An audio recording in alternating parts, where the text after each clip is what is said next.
You know Gray Bar for electrical parts, but there's one more thing you may not be thinking of us for that can help maximize your next project's total value. Our pre-project planning services are designed to help you win the bid, save on labor costs, and keep your installers productive across your entire build. The sooner you call us, the better. Because when we're there from the beginning, we can anticipate your needs and help you solve problems before they become problems. Yep, Gray Bar does that.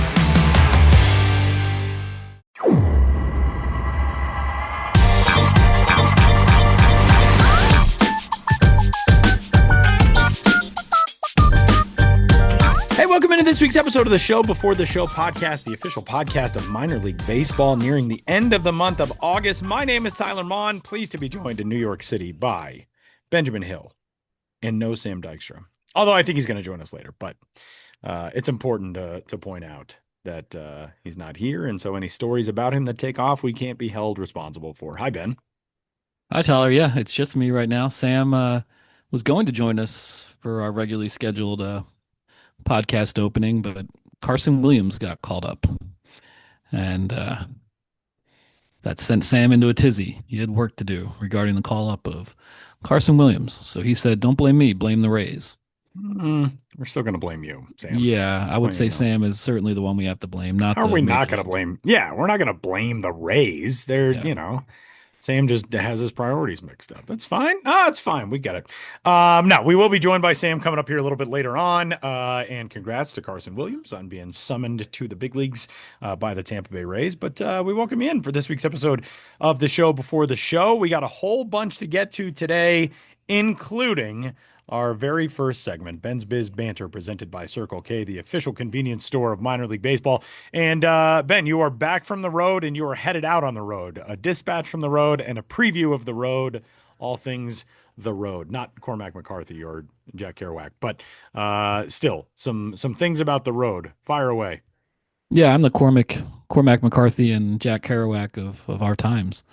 I feel like my writing sensibility is a combination of both of those. I'm unable to elaborate on why right now, but just post-apocalyptic stories from road trips and a lot of beat characteristics. Yeah, a rambling, unstructured. Well, I don't even know. I need to work better on these literary analogies. But I'm hitting the road for the last time this season, and it's just a weekend in Ohio. That's it. But man, these road trips just.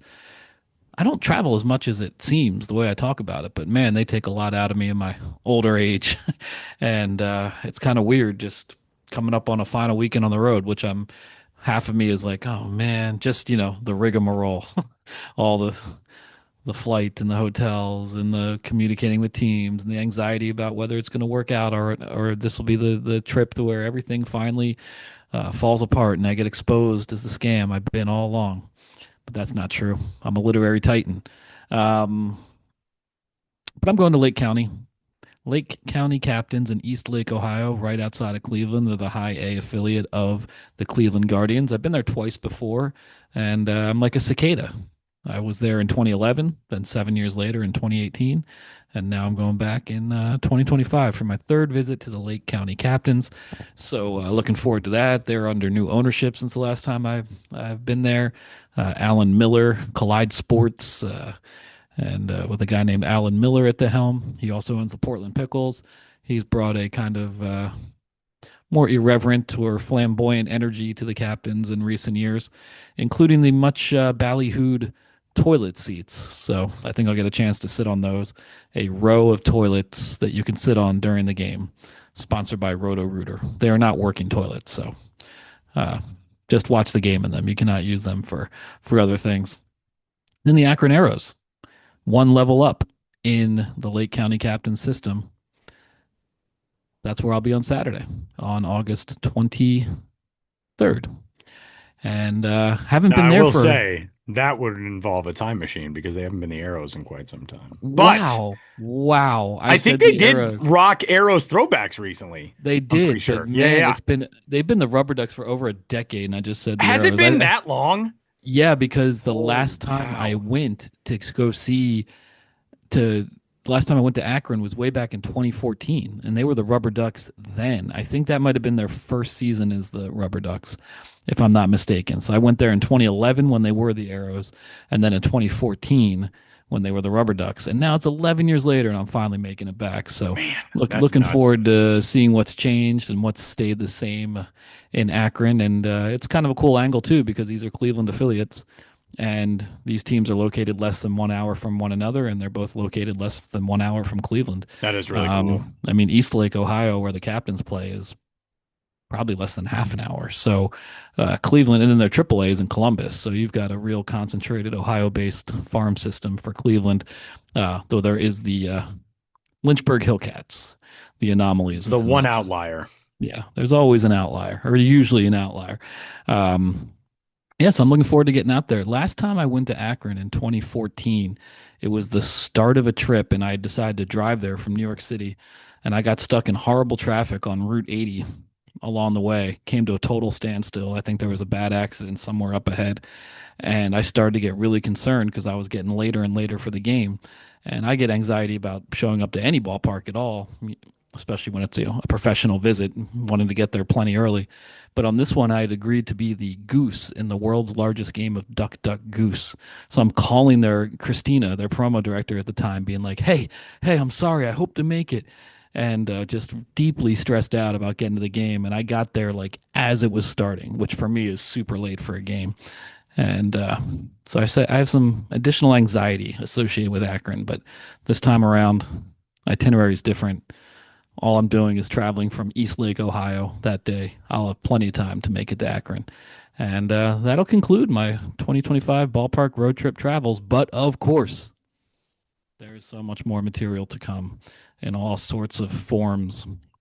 We've gotten a lot of material out there, but there's a lot more to come. So, on one hand, this is a benchmark for me every year. Like, wow, I'm done traveling. But on the other hand, it still means there's a couple months more of in-season material to get out in one way, shape, or form, which for the most part I like because I like having that stuff to rely on, especially during slower times of the year. But sometimes I feel like, okay, I've just got to put this season to rest. But one thing at a time. I'm looking forward to going back to Ohio. Lake County Captains, Akron Arrows. Let's go. Northeast Ohio. Well, you've got to write up in the newsletter the Columbia Fireflies visit, one of the other ballparks and teams in minor league baseball. I'm like, oh, they're so new, and they've been around for like a decade now too. But Columbia and more in the newsletter. Yeah, just like I was saying, this material comes out in all different formats at all different times. So yeah, I visited Columbia in May, but that's my most recent newsletter dispatch. Subscribe to the Baseball Traveler newsletter, please. And that'll be a standalone article coming out on Friday, which is the same day this podcast drops. So you can check it out on MILB.com. I imagine it'll be on Royals.com as well because the Fireflies are a Royals affiliate. So it was nice to be back in Columbia. I'm sure I talked about it a couple months ago when I was there. One thing I will mention, though, because I do include this in the newsletter, is I talked to one of the Fireflies players, a young man named Milo Rushford. And he was drafted by Kansas City out of high school in 2022. And now he's playing for the Fireflies. He's an outfielder. And his dad was a guy named Jim Rushford, who some of you might remember out there. He was the quintessential grinder. He played professionally from 1996 to 2010, starting with 4 years in indie ball, made it to the Brewers for like 23 games in 2002, but then kept playing in various leagues all the way through 2010. And he wrote a book. Jim Rushford wrote a book called The Pizza Man Delivers. And that book, the title references one of the odd jobs he held early in his career as he was trying to get his professional baseball career, going. He was a pizza delivery guy. Where did he deliver pizza? Milo's Pizzeria in San Diego, California. That's where he met his wife. And when they had a kid, they named that kid Milo. And now Milo Rushford is playing for the Columbia Fireflies. But he is literally named for the pizza place that his dad used to deliver for. The pizza place referenced in his dad, Jim Rushford's book, The Pizza Man Delivers. That is pretty cool. And a terrific minor league baseball story. We also have some statistical things that are popping up as the season rolls along. Rick Sweet climbing the managerial win list in his career as a skipper, longtime guy in the baseball world. Pretty cool accomplishment for somebody who's been around the game for so long. Yeah, Rick Sweet, the Sounds announced that he moved into third on the all-time managerial wins list. We need a uniform managerial wins list because looking around online, baseball reference here and there, sometimes the numbers vary slightly. The Sounds had said that 2,418 wins was the one that got him to third place, but on baseball reference, Buddy Bailey had 2,419. But regardless, Rick Sweet is still out there, still getting wins. He is third all time. Uh, yeah, and if you're listening to this and you have a definitive list of all time minor league managerial wins, let us know. But there's only two guys ahead of him on the all-time. This is all of minor league baseball, going back to the turn of the 20th century. And Rick Sweet with the Nashville Sounds currently has been there, is now up with the upper echelon. And if he keeps managing, I think he's in his early 70s now, he'd have a chance to become the all-time minor league managerial wins leader within the next couple years. And his career started in 1987 with the Bellingham Mariners in the was that the Northwest League, I want to say? Yes, the team that famously was the first professional stop for Ken Griffey Jr. Yes, and not just that, that was Rick Sweet's first year as a manager. 1987, the Bellingham Mariners with a 17-year-old Ken Griffey Jr. And Rick Sweet, all these years later, that career started in Bellingham with Griffey Jr., and now he's with the Nashville Sounds, and he is in rarefied air in terms of the number of wins he's gotten. I know that the Sounds earlier this year gave away a Rick Sweet bobble stash, but if you've ever seen a picture of Rick Sweet, he's an older guy. He's been around for a long time, and he's got a very thick, bushy mustache. Not quite handlebar, but it really is distinctive. And so that was a cool giveaway this year by the Sounds. And yeah, he's been around. I think he was managing in Colorado Springs when I visited there for the Sky Sox back in was that 2018. Yeah, he's been around, going all the way back to 1987, because a lot of minor league managers, they might take other coaching jobs in an organization. They might be at the major league level as a coach or even manager at some point. But if you look at Rick Sweet, going all the way back to 1987, with the exception of just like 2 or 3 years, he's always been a minor league manager, which has allowed him to get this many wins. I mean, he's got to be closing in on 5,000 games total. So pretty remarkable. That is pretty amazing stuff, and big congratulations to Rick Sweet. We've got another couple of fun minor league baseball things before a topic that we're going to close on, but I want to hit on these first. There was a potato of some large size and import that was brought to Fredericksburg, and that's like only a phrase that you'll hear on a minor league baseball podcast, or in like a weird, late 1850s newspaper. And also a friend of the show is an Elaine Bennis dancing champion. And I'm just going to leave that there and let you explain. Yeah, well, you know me. I'm always looking for goofy minor league baseball promotions. So, and sometimes it's harder to find the more one-off quirky ones. But it was National Potato Day earlier this week, and the Fredericksburg Nationals said, "Hey, it's National Potato Day. We're gonna have a potato promotion." And so they said that any fan who brings a potato to the game can get in free. Hand the team a potato, get a free ticket. And then what's more than that? The fan who brought the biggest potato would win $250. And then that just got me thinking, like, how would you procure a very large potato? What counts as very large for a potato? So, Tyler, can you guess how much did the largest potato brought to a Fredericksburg Nationals game weigh? Yeah, this is a good question because I had the same thought of like, well, what would qualify? Like, I don't know what the potato growing season is, I guess. It's not like, all right, it's pumpkins, it's October, we're going to do a pumpkin weigh-in. I don't know when the potatoes get largest, but I feel like a large potato would be like, I don't know, 6 pounds. I don't know. See, I would have guessed. I When we were talking about this in the office a couple days ago, I guessed more than that, and I think large potatoes aren't as big as we maybe imagine. The Yeah, maybe largest yeah, that could be. the largest one ever brought, or the largest one brought to the Fredericksburg game, which I know is a pretty small sample size in the world of large potatoes. It was 3.2 pounds. Oh, okay. I mean that when you think about a potato, that's a pretty big potato. Yeah, that's a huge potato. And the team posted a picture of it at my prompting. I feel all these years later, I'm always like, hey, you did something funny. Can You're we like, get to whoa, whoa, see whoa, it? whoa, whoa. We got to see this thing. Yeah. It Yeah. looked almost more like a pumpkin. It was round and large. And then I was trying to look up like world's largest potato, and there was a Wikipedia entry for this potato named Doug, Doug, or maybe Dug.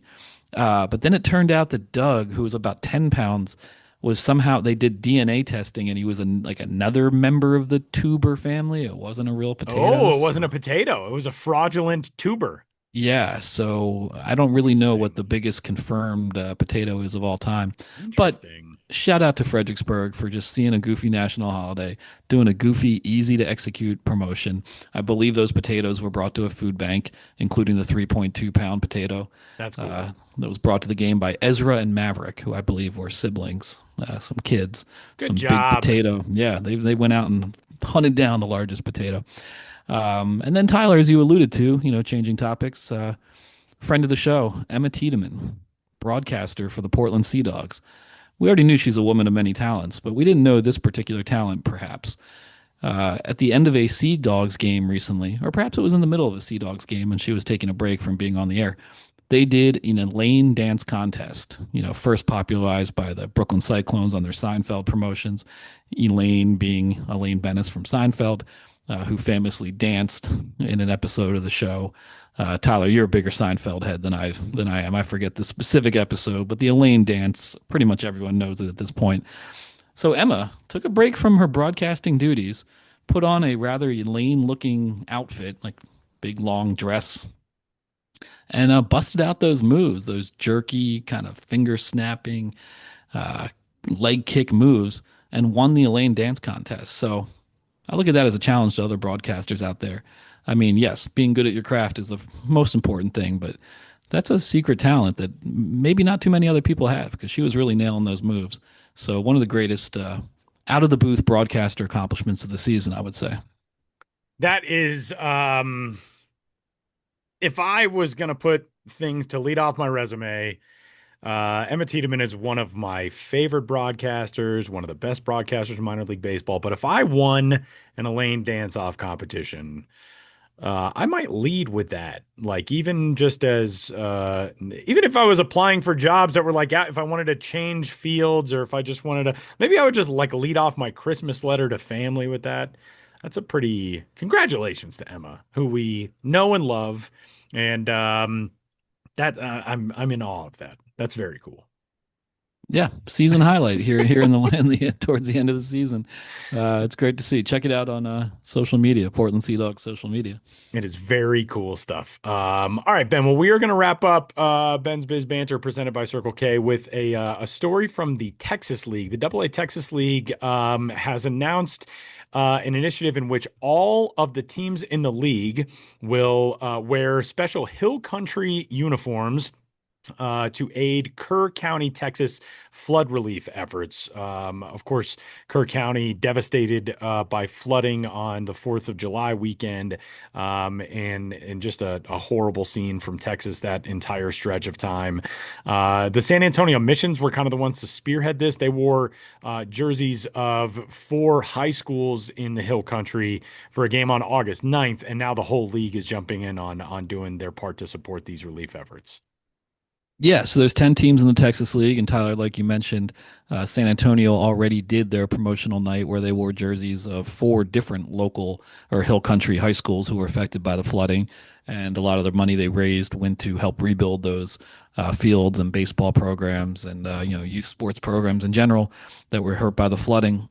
And now the entirety of the rest of the Texas League, the other 9 teams, are all going to be wearing a Hill Country theme jersey, specialty jersey, at different dates throughout the remainder of the season, starting with the Tulsa Drillers and Amarillo Sod Poodles and Wichita Wind Surge on August 29th. All three of those teams are doing it on August 29th. And then continuing over the course of the next 2 weeks, with the last team doing it being Corpus Christi, the Hooks, on September 12th. So there will be 9 remaining Hill Country benefit nights. And the money raised, every jersey worn in those games will be signed by the player or coach who wore it, and then auctioned off through a combination of in-stadium auctions and online bidding. And different teams are doing their own additional fundraising efforts as well. And it all goes to benefit the Flood Relief Fund and helping to rebuild local ball fields and youth programs. And will also support specifically Ingram, Texas's Little League program, Ingram being one of those Hill Country schools. So really cool, not just that the Missions did this earlier this month, but they got the entire league involved to help something that happened in the state of Texas. So the entirety of the Texas League, which of course also includes teams outside of Texas, but this is really Texas rallying for Texas. Even if some of these teams don't play in Texas, it's still the Texas League. That is really cool stuff. And you can read Ben's story on that at MILB.com. And that'll do it for our banter for the week. But we're just getting started on this week's episode of the Show Before the Show. Ben, we got a very cool conversation coming up from Chattanooga. We do. One of the more random, there's so much going on in minor league baseball, and we talk about so many things and so many things that we could hit on and have interviews related to. But we're talking to a minor league baseball official scorer who keeps score on a manual typewriter. That man is Adam Belford, and we'll talk to him next.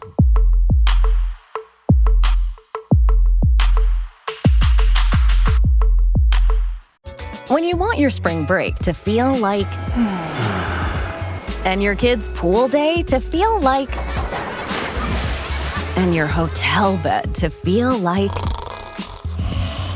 and room service to feel like.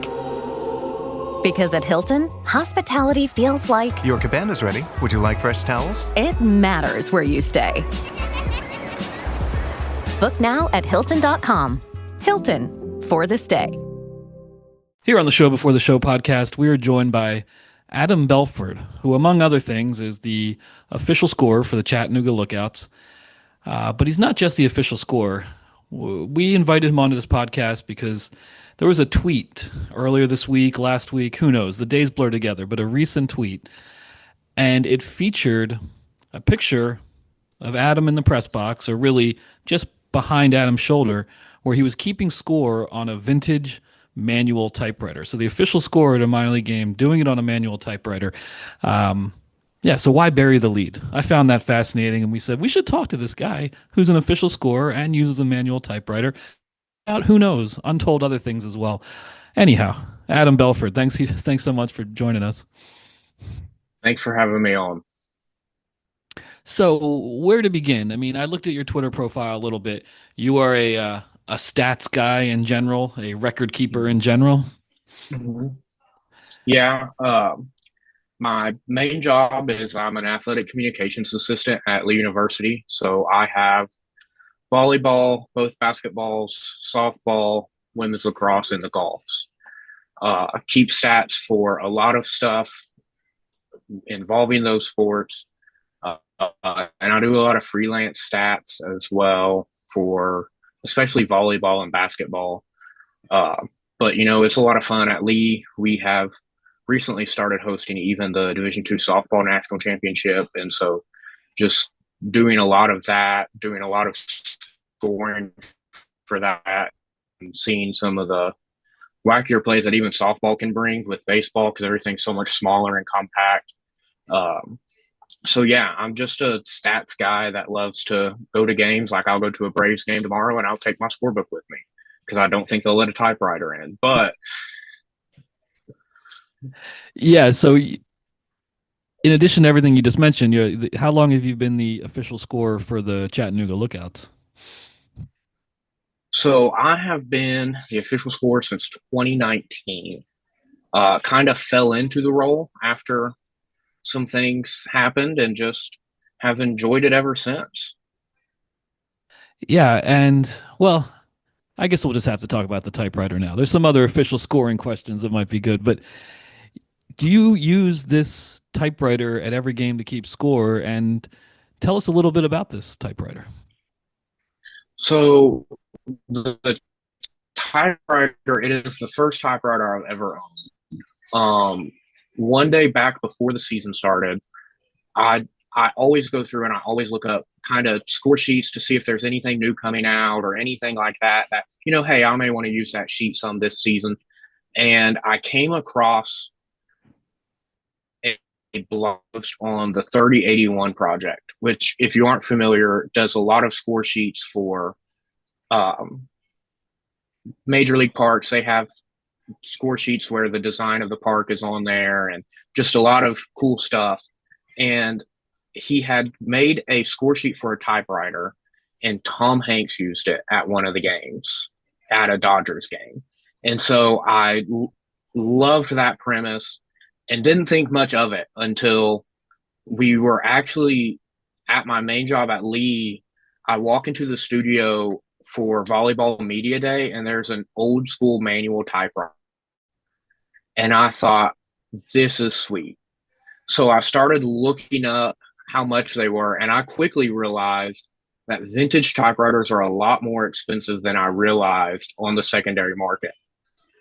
So I pull up Facebook Marketplace because, that's God's gift to this earth for getting stuff out of your house. And I found a typewriter for $60 and got it and took it with me to the game. We got rained out Tuesday and Wednesday, so I wasn't able to use it then. But then that first doubleheader Thursday, I was like, I'm finally going to use this. And that's when they came up and took the picture, and the tweet has went out the rest of the time. So that's kind of the story behind the typewriter. I literally had got it the Friday before and started pounding away from there. So, Adam, for folks who are not familiar with the process of scoring on a typewriter, which I would imagine is most everybody, how, from a scoring visualization standpoint, for me, I always, like you draw the diamond, you do how does it work on a typewriter? So what they don't show you in that picture is I actually am doing the data casting for that game as well, because in Chattanooga, I pull double duty for every single game I work. So I actually have the MILB system up, putting that into the computer, coming over to the typewriter, putting the play on there, and then keeping a paper book so I can track the base paths a little bit easier. But for the most part on the typewriter, I'm only tracking the result of the play. If there is a base running event like stolen base, picked off, balk, stuff like that, wild pitches to advance a runner, I'll kind of note that. But for the other part, I'm basically just putting an R for showing that a run scored if you come around and score. So the typewriter process is a lot more simple, and I really get kind of creative sometimes on my paper score sheet to try to figure out how, because as an official scorer, I have to be able to go back and recreate some of those innings sometimes because it's minor league baseball, errors happen. And so being able to visualize that and see it is a little bit harder on a typewriter than it is on an actual score sheet. So you're keeping multiple books essentially at once. So there's like some redundancy there, which is good. Have you run across this? And obviously you've only been doing the typewriter thing for so long. I mean, within just the last couple of weeks, have you run across a situation where you thought like, oh, I don't know how I would put this down yet? So in Chattanooga last week, we had a batter's interference that ended the inning. A weird one. And so I believe it was the Lookouts leadoff guy, if I remember correctly. It slung on a strike two on a hit and run and just gotten with the way of the catcher, so the umpire called it. And I remember thinking, if the Lookouts or the umpires botch this and send him back up, my score sheet is going to look a lot different. It's going to be a disaster. Yes, and I even think to like past ones where, like not this homestand, but the one before the lookouts, when they submitted to us our lineup sheet, it had something different than what they turned into the umpire. So we thought the second and third guys were batting out of order, but really they weren't. And so I just thought, oh no, if that ever happens on a typewriter, it's those X's are going to be everywhere on that score sheet. Yeah. That is, it's a very good point. Have you, since you got a typewriter, have you started to become enamored with the, the typewriter itself? I feel like, and you brought up Tom Hanks, like he's the perfect example. Tom Hanks, legendarily, if you write him a letter, especially if you write him a letter from your own typewriter, he'll write you a letter back from his typewriter. And there's a culture of people who just like, there's something very, and I've got my dad's high school Smith Corona Galaxy Deluxe, like within arm's length from here. There's something about typing on a typewriter that is so, it's so tangible. You press a key, you see the arm go up and slap the page. Have you found like, oh, this is going to be a new obsession for me? Like, is this first typewriter one of many, do you sense? This typewriter will cost me a lot more than the $60 that I spent on the first one. That's how they get you. So they rope you in with the first one, and then you're screwed. Yeah, so I bought a Royal Quiet Deluxe, and based off the serial number, I believe it's from 1946. And all it's done is want me to go buy like a Hermes so that I can actually carry it. They're a lot smaller, they're a lot lighter, and it's like, well, I guess now I'm just going to be one of those guys that has two expensive hobbies. Have you sensed, Adam, that this is something that you want to continue doing? Is this sort of a thing that like right now you're into, and then maybe at some point you're going to be like, I don't know if I really need to do the typewriter thing anymore? Or is this like you're in it now? I think I'm in.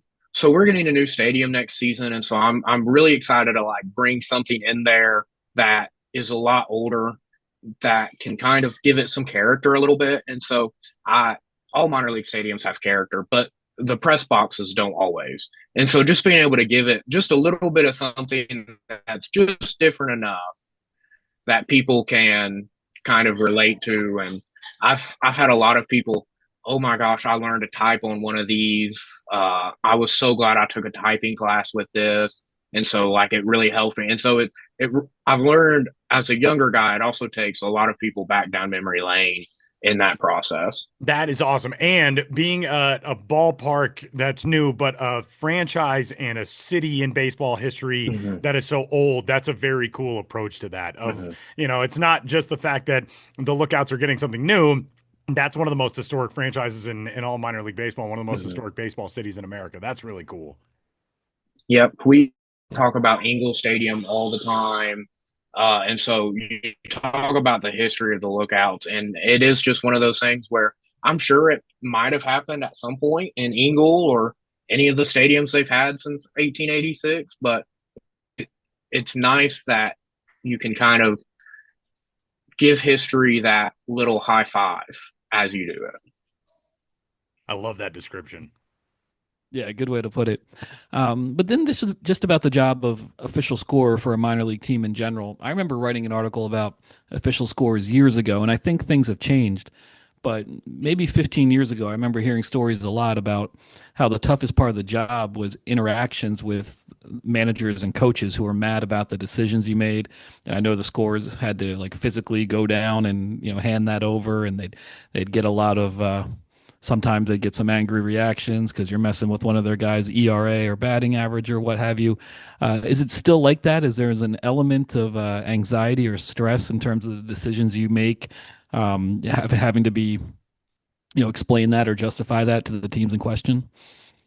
So when I first started, the Southern League was already kind of ahead because they had some issues in the past.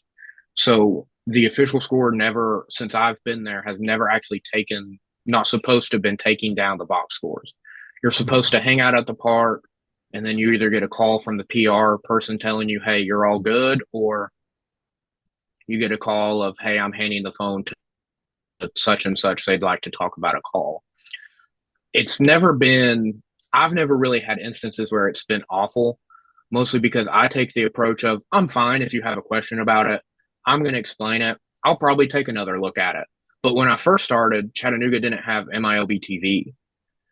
And so it was a lot harder of I get one look at it live and I've got to make a decision. And unless the video guys work with me in the school, in getting me the video that they can get me, I'm going in with the one shot. So the odds of me changing it are slim.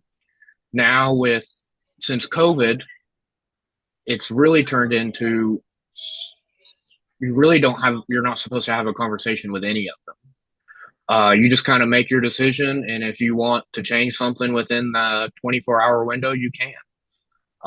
But there are times, I'll see a play, I'll score it, and then that night it just kind of, I better go back and look at that play and then make 100% sure I feel this way, or hey, I'm just going to go ahead and submit a scoring change and make some people happy, because it always amazes me that the coaches tell me that it'll affect and eyes and ears everywhere that don't just go off of the stats. Yeah, absolutely. And you mentioned this is the last year at AT&T Stadium in Chattanooga, new ballpark next year. What are you going to miss most about this old ballpark, which has been hosting the Lookouts for the last 25 years? There are a couple things I hope they take over. I hope they take the Philly cart, the Philly cheesesteak cart, and the person who runs it over. He makes the best Phillies in Chattanooga, no question about it. And I think I'm going to miss right now. It's me, music, the video board, PA, line score, pitch clock. We're all in the same room. At the new stadium, we've been told we're going to be kind of partitioned off a little bit, where the baseball people will be in one, marketing and stuff like that will be in another. And I'm going to miss some of the camaraderie you get from working with these people for 60, 70 games this season. And a lot of them I see at other events I work, and you just talk and you catch up. And I'm going to miss that a little bit, and just the general stadium feel of AT&T Field, the beautiful backdrop of the mountains that you can see over the walls, and it's going to be a bit of an adjustment. And finally, I want to close with this because this just kind of popped into my mind as we were talking, that one of the strangest plays of the 2025 baseball season happened in Chattanooga this year, if I'm not mistaken. The broken bat. Yes. Ground ball. So a ball was hit, the bat was broken, and then the bat flew into the infield, and then the ball hit the bat in the infield. What's your take on that play as an official score? So I was the official scorer for that one. If you've listened very closely to the reels of Larry's broadcast, you can hear me in the background coming right away with the single. Once that thing hits a bat, ordinary effort is outside the window. First of all, you're dealing with an athlete trying not to get stabbed by a broken bat. And now the ball has shifted trajectory by a good 90-degree angle by an outside object. And it's like, if you want to argue that one, more power to you. But may God be with you on your journey as you go away, because there's no way that one's getting changed. Is there any play as weird as that you remember in your career scoring? Because that's one of those ones where you could watch a million baseball games and never see that happen again. Not that I can think of. I mean, there's been definitely some weird games that have happened, and just the way that the game progressed and how it ended was weird, but never just one singular play that was like, oh, I may never see that again. Yeah, well, you never know what you're going to see at a minor league baseball game, and if you're like Adam Belford, you can keep score of it on your manual typewriter. Adam, thanks so much for joining us on the podcast and sharing your expertise. Really appreciate it. Thanks for having me, guys.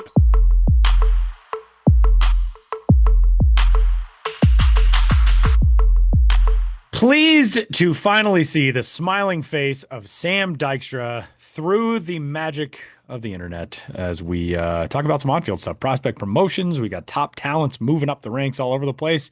Hey, buddy, how are you? Hey, Tyler. Yeah, sorry I couldn't be here for the start of the show. It's been a crazy day, which we're about to get into, but it's around that time of the year, and I don't think it used to be like this, really. When you think about it, you used to think September was the time of call. Just like September 1st, everybody will go up. Yeah, the rosters used to expand. Anybody on a 40-man roster can make their way to the majors. Now that's dwindled down to just 28-man rosters. So it's not as big a day, September 1st, as it used to be. But the fact that we are now past the threshold in which guys who get called up will not graduate from prospect status the rest of the way. You are seeing a lot of prospects come up to the majors because they can get that first taste of the major leagues, spend the offseason adjusting, and still be eligible to win Rookie of the Year, going into next year, potentially get a prospect promotion incentive pick for their club, assuming that they are back up in the majors within the first 2 weeks of 2025. Or 2026, I should say. So it's just fascinating that teams are taking advantage of this. I think it means we are seeing prospects earlier than we would have otherwise. Some of these guys, maybe we'd have been talking about them next spring, like, oh, when are they going to come up? When are they going to come up? Now we're getting to see them now. There are various circumstances for that. It's not all just like, oh, well, the clock's down, so we're going to call these guys up now. There may be injuries, there may be other reasons, but no, it's been an exciting week. It's also been a kind of crazy couple hours here on Thursday. Well, we mentioned earlier that you were writing up the Carson Williams prospect promotion story and what to expect from him, but we're going to start elsewhere. And there are a slate of names that we're going to talk about, but one of them, I mean, just from the strictly fun nature of his name standpoint, Justinson Garcia, the password. He's headed up to the Boston Red Sox, Sam, a guy who, the Red Sox are in an interesting spot right now because of, the injuries and way things have evolved, prospect wise, guys who have missed certain, stretches of time. Garcia started this season with Double-A Portland, but got a lot better after his promotion to Triple-A Worcester. And we see that from time to time, but outstanding numbers with Worcester, 66 games and 931 OPS, and getting a look at the big league level. Yeah, you mentioned how interesting it is, the change for him from Portland to Worcester, slugging 393 in the Eastern League and that jumping to 564 in Worcester. I think part of that probably is explained by it is difficult to play in April and May up in Portland, Maine, and other stops along the Eastern League. And I think by the time he got to Worcester, things had warmed up in the Northeast, and he warmed up along with it. But 17 homers in 66 games certainly speaks to Garcia's above average power potential. He's also got a plus arm. He can play, I would say, pretty much anywhere around the outfield. He can make it work in center field. Now the Red Sox won't have to worry about that with calling him up here. It sounds like Wilyer Abreu is the guy who's going on the IL and is leading to Garcia's call up here. Garcia is in that bucket where he was going to be Rule 5 eligible. He's already on the 40-man, I should say. He was Rule 5 eligible last year and got a spot on the 40-man. So this isn't anything crazy with roster ramifications here. Like maybe you'll be hearing about, like the Cardinals are talking about, like they might not call up JJ Weatherholt because they don't want to give him a 40-man spot. Garcia already has one. So we'll see how it works. Right-handed swing with power. I mean, that's always going to be intriguing at Fenway Park. We'll see how the hit tool handles major league pitching.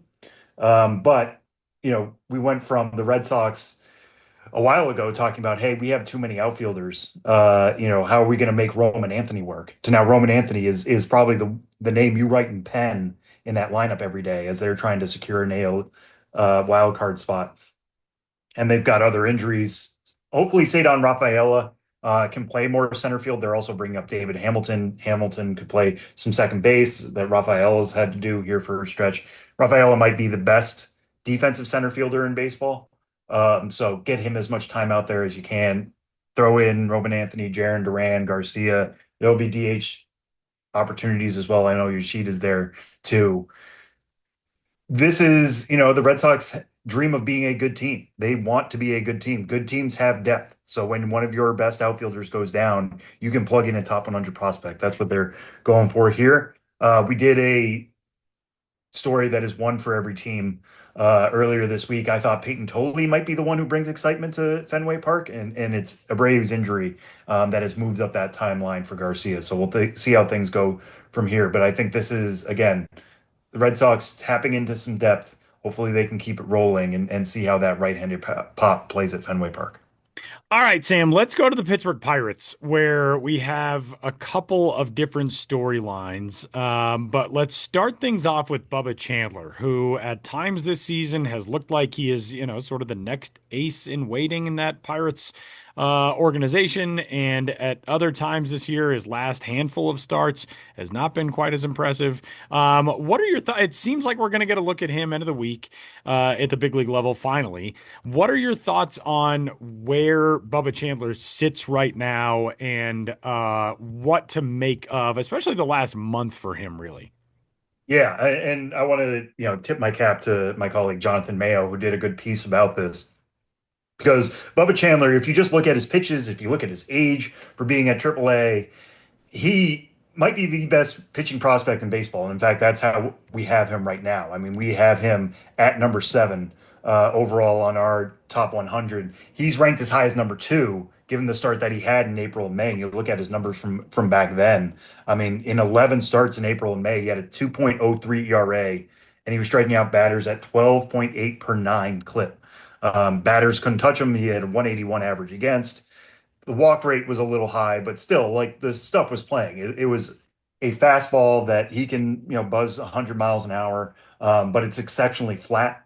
It has, and I mean that in a good way. Like, it should drop more than it does, but for some reason he's able to, create a really good vertical approach angle that makes it tough for AAA batters.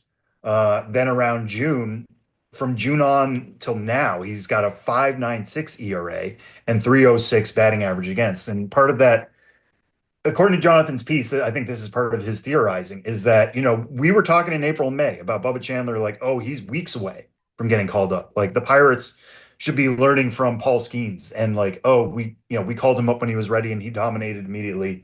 Chandler isn't in that echelon, but he is, again, like, arguably the best pitching prospect in baseball. Bring him up, like, now, like, let's see how the stuff plays. And they dragged it out. And as they were doing that, it's like, okay, well, if these results aren't getting the call up that I want, maybe he was trying to be too perfect. And in doing so, his secondaries, his slider, his curveball, his changeup. I really like the changeup, but he's also got an upper 80s slider that can be really, really good. And that changeup's in the low 90s, which has enough separation off the fastball to be really good as well. But he was maybe trying to be too fine. They're just like, well, all of these pitches have to be perfect. And when the breaking stuff and the changeup isn't getting in the zone as much, well, batters know to sit on that and not chase it, not go after it, and just try to go after the fastball. And by doing that, the fastball becomes less devastating because they can identify it better. They know to, leak out maybe a little bit earlier, anticipating the heater. And that's when the results started to come apart. One thing we should say here is that the Pirates are calling him up now. Again, like, it has not been a very good August for him. It's 3 starts in August, a 7.50 ERA.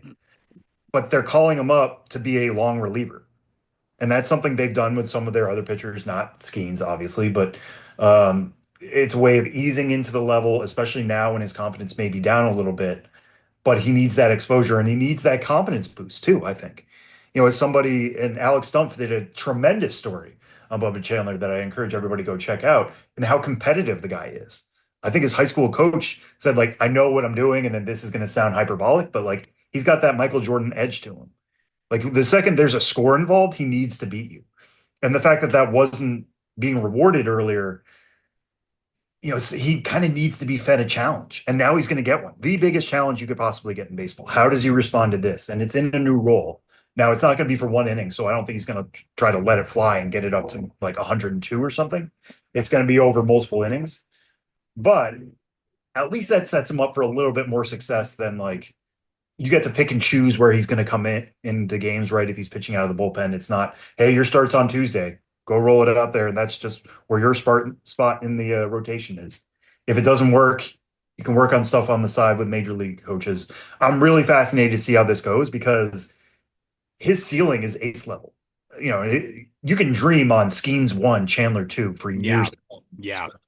And I know that's what a lot of fans in that area are doing. It's just making sure all these pieces come together. And he's still plenty young. I mean, like if he's 22 years old right now. If we had a 22-year-old get to AAA, we'd be excited. The fact that he's already there and has ample uh, amount of starts at that level speaks to how quickly he moved through the Pirate system. Especially, we forget maybe he entered as a two-way player, and he really wanted to be a two-way player, and then they took it away from him a few years ago, and now he's taken off. That he's got that singular focus, similar to Nolan McLean that we were talking about last week with the Mets. But yeah, he needs that challenge, and boy, is he going to get it here, starting on Friday. All right, we have another Pirates topic, but we're going to leave that for next, after we discuss Carson Williams, who Sammy just wrote up the story, headed up to the Tampa Bay Rays. Carson Williams, a guy who, the tools are very loud, number 47 overall prospect in baseball. He's a guy who defensively is really, really polished. 70 grade arm tool, 70 grade fielding tool, but he's got pop, moves pretty well. He was the 28th overall pick in 2021, which feels like an eternity ago, but he's only 22 years old, being a prep guy.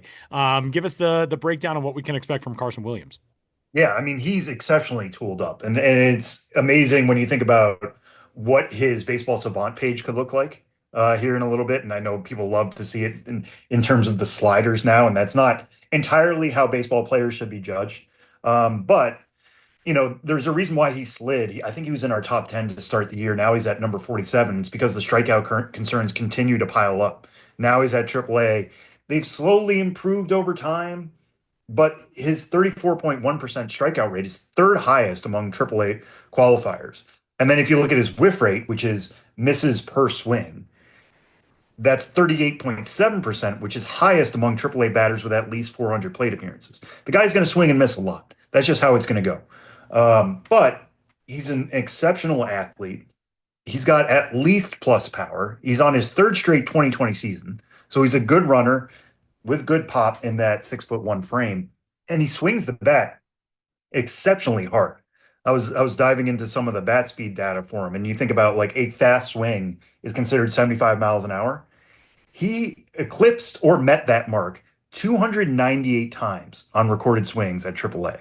His fastest was 87.8. And then when I was digging into StatCast a little bit, I think the top that I saw in the major leagues was 88. So that can be a problem. Like O'Neal Cruz has some of the best bat speed in the major leagues. The guy swings and misses a ton. Now, I don't think Carson Williams has the raw power of O'Neal Cruz, who can like get up to 120 mile an hour exit velocities. Carson Williams is going to top out closer to 111 to 112. But with that power, with that speed, and with that defense, he has an exceptional floor.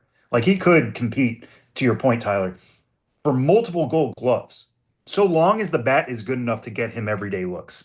So we'll see how things are going to work here for Tampa Bay. They're slipping out of an American League postseason spot. They've dealt with injuries. Taylor Walls has a groin strain. Ha-Seong Kim has a back injury that is allowing Carson Williams to come up now. They traded Jose Caballero to the Yankees at the trade deadline. So they have opportunities for him here at shortstop. And I think they're not going to be too worried if like he comes up and strikes out 40% of the time. It's all about getting him that exposure and hopefully adjusting to it over the offseason going into his rookie year in 2026 when it'll be his age 23 season. But it wouldn't shock me at all if we look at his baseball savant page, like I was saying earlier, and just seeing extreme red on the bat speed, extreme red on the fielding stuff, extreme red on the throwing stuff, pretty good in the base running.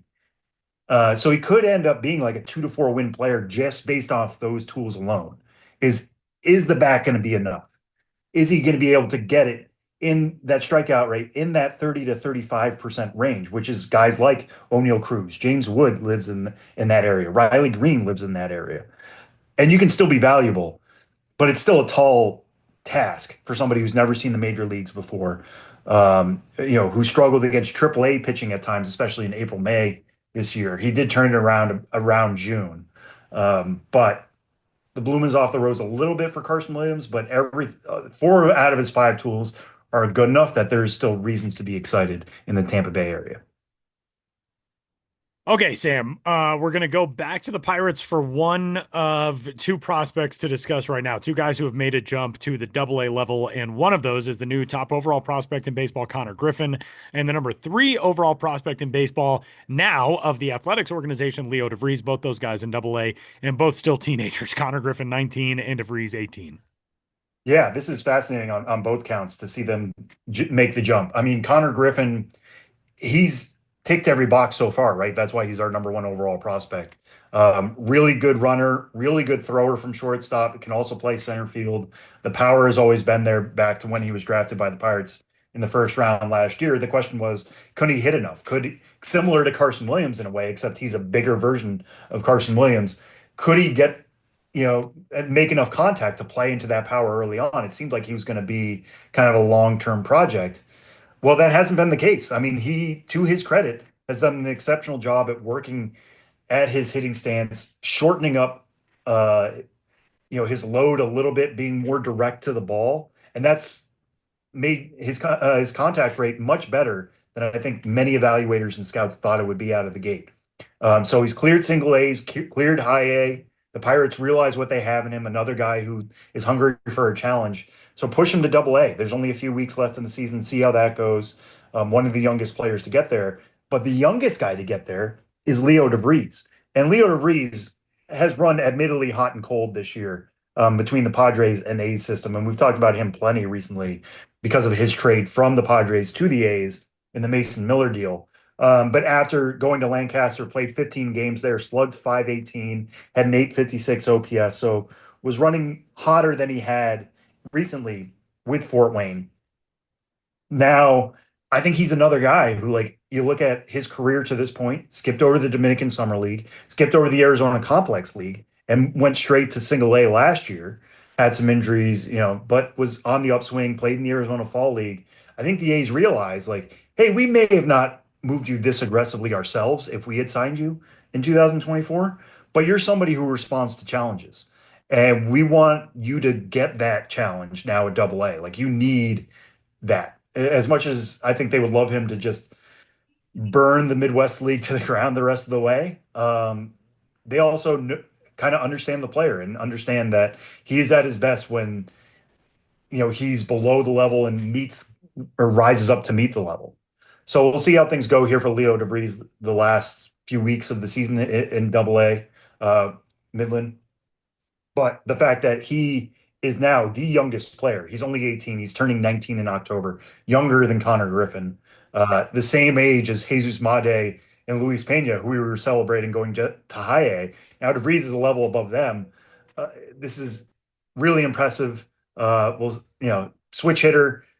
Is he going to play shortstop still exclusively? Midland, I think, is in a playoff race right now. They also have Josh Kuroda Green, who has played shortstop a ton. He was a 2024 pick for the A's. How are they going to make that work? Do they move DeVries over to third base or even maybe second base? We'll see how things work there. But DeVries, no matter the organization, he's going to be pushed aggressively. So some of the top prospects who are climbing about in the minor leagues and up to the major leagues, and fun stuff to keep tabs on with organizations all across baseball. We will step aside, and before we get out of here, we are rejoined by Benjamin Hill for another edition of Name That Dude, and we'll say goodbye coming up on the other side.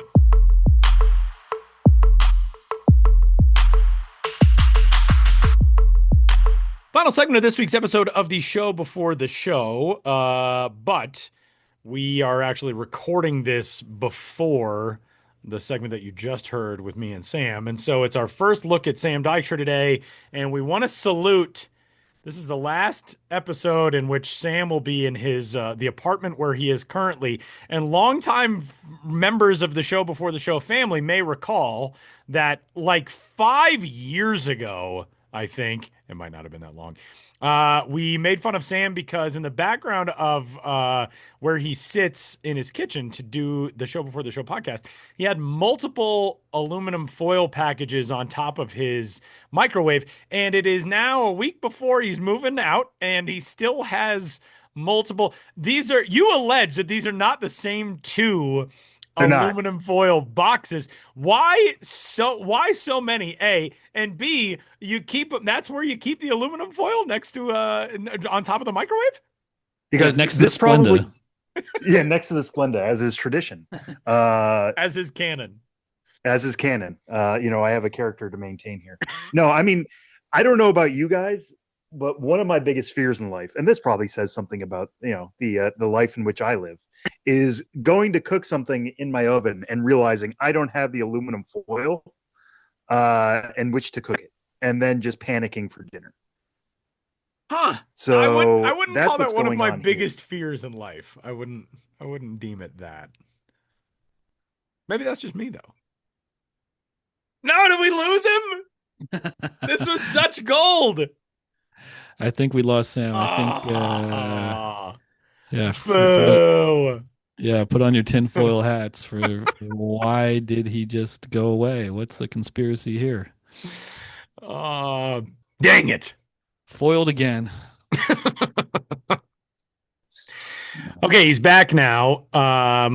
Was that the folks at Big Aluminum Foil cutting down the potential of a conversation about the fact that they may at times not have enough in your apartment? No, that might have been it. I don't know. I don't know who was getting after me. Was Big Tinfoil or Big Splenda, who feels like they haven't been represented enough in this. Are those what flavor are those chips? Many next avenues to the that could have aluminum taken foil? me down, I guess. What flavor are those chips you got back there? No! What? Where are you We now? lost him again. That Again? is Oh, no. I'm still here. okay. These are Buffalo Ranch kettle chips. Ooh, that sounds good. That sounds very good. Well, we will no longer be able to, just delve completely into this specific backdrop of the world of Sam Dykstra. But soon enough, a new one will present itself, and then we'll get to roast that one. All right, it is time. In our final segment, by the way, Sam turned off his camera. Our final segment of this week's episode of the Show Before the Show. It is time for the game show craze that has swept the nation. It's a new episode of Name That Dude, in which one of us picks a random dude from baseball years of yore, and the other two have to guess that dude. This week, I am the dude knower, which makes Sam Dykstra and Benjamin Hill the dude guessers. And here we go. This dude was drafted by the Milwaukee Brewers in the 24th round of the 1987 MLB June Amateur Draft. And then again was drafted in the first round, 17th overall in 1990 by the New York Metropolitans from Oklahoma State University. He made his professional debut in 1990, that same year, playing at low A and high A, actually at short season in the New York Penn League with the Pittsfield Mets. Close to Sam Dykstra's hometown of Palmer, Massachusetts, in Pittsfield, Massachusetts. And then made the climb. He played 51 games in Pittsfield, so I gave away that he's a position player, and then 11 games with St. Lucie. Next season, he was in Double-A. He was in Williamsport, Pennsylvania, in the Mets organization with the Williamsport Bills of the Eastern League. Following season and the year after that, he played his minor league ball only at Triple-A, and in fact would only play 3 rehab games below AAA for the remainder of his baseball career. So he was in Norfolk in 1993 and in 1994, but he did make his major league debut with the New York Mets in that 93 season. Did not spend long with the Mets, though. 1994, obviously strike shortened at the major league level. He played 45 games there, 85 games with Norfolk. But by 1995, he was with Cleveland, then the Cleveland Indians. He was with the Buffalo Bisons for 128 games of the 95 season. Saw some time with Cleveland in 95, 9 games, 71 games in 96. Then he was traded to the then American League Milwaukee Brewers, the team that originally drafted him in 1987. Spent in total 5 years with the Brewers from 96 through 2001. I guess that's 6 years. Then was back with the Mets 2002, 2003. Saw some time with the Dodgers in 03. Had a season with the Rockies in 04. A season with the Cubs in 05. Season with the Pirates in 06. Does anybody have any idea who this dude is? Huh. I feel like I should have some semblance of a guess. We already did Todd Zeal one of these days. I know it's not Todd Zeal, but this guy jumped around in roughly the same time period as Todd Zeal.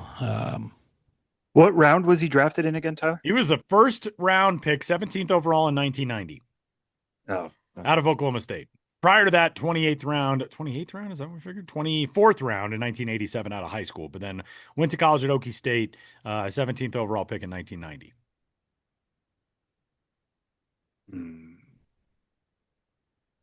Because when I think of Oklahoma State players, I think of Robin Ventura, but I think that that's not him. That's a good guess. It is not Robin Ventura, but that is a good guess. And he would, I mean, I think he was taken much higher than that. Yeah. The first overall pick in the 1990 draft, by the way, was Chipper Jones.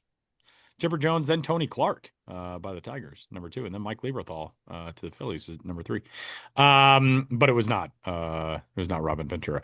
So would you say his best years came with the Brewers? When I think of this dude, I think of him as a Milwaukee Brewer, despite the fact that he played for the team that I follow, and he hit the second most home runs in a single season in his career with the team that I follow, with the 2004 Colorado Rockies, hit 37 that year.